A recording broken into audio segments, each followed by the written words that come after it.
For decades, the conflict between Israel and Iran has unfolded not as a declared war, but as a shadow struggle fought in secrecy, sabotage, and deniable strikes.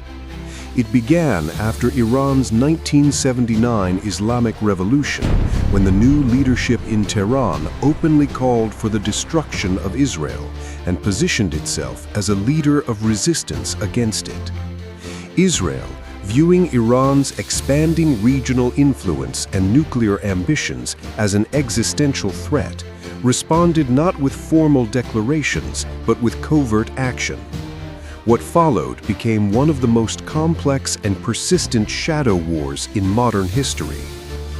Through the 2000s, Iran steadily expanded its influence across the Middle East, supporting armed groups such as Hezbollah in Lebanon and militias in Syria and Iraq.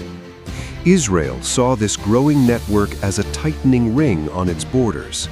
When the Syrian civil war erupted in 2011, Iran deployed military advisors and backed forces loyal to President Bashar al-Assad.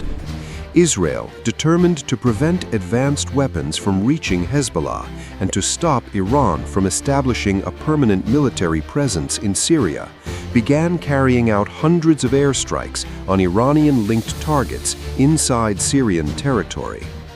These strikes were rarely acknowledged in detail, but their message was clear. Israel would act preemptively to block Iran's entrenchment. Beyond the battlefield in Syria, the conflict expanded into cyberspace and covert operations.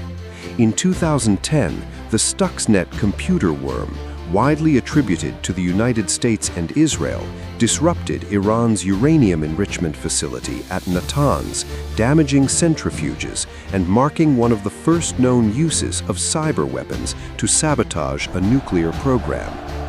Over the years, several Iranian nuclear scientists were assassinated in targeted attacks inside Iran, incidents Tehran blamed on Israeli intelligence. Israel has not officially claimed responsibility for most of these operations, but they form part of a broader effort to slow Iran's nuclear progress without triggering full-scale war. At sea, commercial vessels linked to both countries have been targeted in suspected sabotage operations, particularly in the Red Sea and the Gulf region. These maritime incidents, often involving mines or drone strikes, reflect how the confrontation stretches across multiple domains while remaining deliberately below the threshold of open war. Meanwhile, Iranian-backed groups have launched rockets and drones toward Israeli territory, and Israel has responded with precision strikes against militia infrastructure. Each side calibrates its actions carefully, seeking to impose costs while avoiding escalation into direct, conventional conflict. The shadow war has also intersected with global diplomacy. International negotiations over Iran's nuclear program, including the 2015 Joint Comprehensive Plan of Action, attempted to limit Iran's enrichment activities in exchange for sanctions relief. Israel strongly opposed the agreement, arguing that it did not permanently block Iran's path to a nuclear weapon.